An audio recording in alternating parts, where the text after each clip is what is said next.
नमस्कार। देश दुनिया से जुड़ी आज की बड़ी खबरों के साथ हिंदी भारत न्यूज में आपका स्वागत है। आज है 30 अप्रैल 2025 दिन बुधवार। प्रधानमंत्री के कार्यालय में हुई उच्च स्तरीय बैठक से एक बड़ी खबर निकलकर सामने आ रही है। प्रधानमंत्री मोदी ने तीनों सेना को आतंकियों के खिलाफ सख्त कार्रवाई की पूरी छूट दे दी है। प्रधानमंत्री मोदी ने साफ शब्दों में कहा, आपको पूरी तरह छूट है दुश्मन पर हमला करने के लिए समय, तरीके और लक्ष्य निर्धारित करने की। आपको बता दें, इस बैठक में रक्षा मंत्री राजनाथ सिंह, राष्ट्रीय सुरक्षा सलाहकार Ajit Doval, chief of defence staff general Anil Chauhan तथा 3 स्टार लेवल के सेना, नौसेना और वायुसेना प्रमुख शामिल थे, जिसकी अध्यक्षता खुद प्रधानमंत्री मोदी कर रहे थे। दूसरी खबर, पाकिस्तान के रक्षा मंत्री ख्वाजा आसिफ के एक्स अकाउंट को भारत में सस्पेंड कर दिया गया है। वो बार बार भारत के खिलाफ परमाणु युद्ध की धमकी और भड़काऊ भाषा का इस्तेमाल कर रहे थे।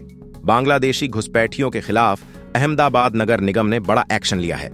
50 जेसीबी बुलडोजर, 36 डंपर एवं 2000 से अधिक पुलिसकर्मियों के साथ चंडोला तालाब क्षेत्र में फैली लगभग 1200 हेक्टेयर की भूमि को बांग्लादेशी घुसपैठियों के कब्जे से छुड़ाया गया है। वहीं जम्मू कश्मीर में हमले के बाद अब 48 टूरिस्ट एरिया को फिलहाल सुरक्षा की दृष्टि से बंद कर दिया गया है, जिसमें श्रीनगर के 12 स्थल, बारामूला के 9 और गुरेज व बेरीनाग में कई टूरिस्ट स्थानों को बंद कर दिया गया है। जम्मू कश्मीर सरकार के गृह मंत्रालय ने इन स्थलों को अवैध रूप से कमजोर सुरक्षा व्यवस्था बताते हुए तुरंत बंद करने का आदेश जारी किया, जो खुफिया इनपुट पर आधारित था। पहलगाम आतंकी हमले में शहीद हुए पीड़ितों के परिजनों को महाराष्ट्र की सरकार ने 50 लाख का मुआवजा और एक सरकारी नौकरी देने की घोषणा की है। भारत के 52वें मुख्य न्यायाधीश सीजेआई के रूप में न्यायमूर्ति भूषण रामकृष्ण गवई का चयन किया गया है, जो 14 मई 2025 को शपथ लेंगे और 23 नवंबर 2025 तक इस पद पर कार्य करेंगे। वे भारत के दूसरे दलित समुदाय से आने वाले सीजेआई होंगे। न्यायमूर्ति गवई का जन्म 24 नवंबर है 1960 को अमरावती, महाराष्ट्र में हुआ। अगस्त 1992 से जुलाई 1994 तक वे हाई कोर्ट में सहायक सरकारी वकील तथा अतिरिक्त लोक अभियोजक रहे और 17 जनवरी 2000 को नागपुर बेंच के लिए सरकारी वकील एवं लोक अभियोजक नियुक्त हुए। 14 नवंबर 2003 को अतिरिक्त न्यायाधीश के रूप में नियुक्ति के बाद 12 नवंबर 2005 को बंबई उच्च न्यायालय के स्थायी न्यायाधीश बने।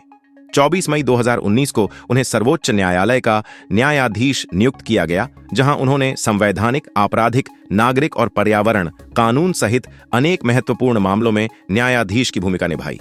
प्राइवेट स्कूलों में मनमानी तरीके से फीस वृद्धि पर लगेगी रोक, दिल्ली सरकार ने लिए बड़ा फैसला।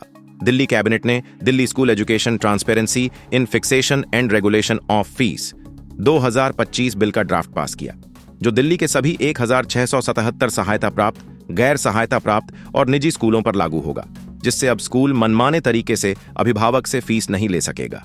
केंद्र सरकार के राष्ट्रीय सुपर कंप्यूटिंग मिशन NISM के तहत अनुसंधान एवं अन्य संबद्ध क्षेत्रों में सुपर कंप्यूटिंग सुविधा विकसित करने के लिए 1,78,400 करोड़ का आवंटन किया है, जिसमें इंफ्रास्ट्रक्चर निर्माण, R&D, एप्लीकेशन डेवलपमेंट, HRD और मिशन मैनेजमेंट पर खर्च किए जाएंगे।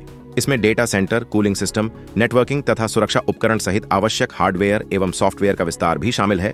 पाकिस्तानी हैकर्स ने राजस्थान सरकार की 3 प्रमुख वेबसाइट्स, शिक्षा विभाग, स्थानीय स्वशासन विभाग और जयपुर विकास प्राधिकरण को हैक कर पाकिस्तान साइबर फोर्स के नाम से होम पेज डिफेस किया और भड़काऊ प्रोपेगेंडा संदेश प्रकाशित किए।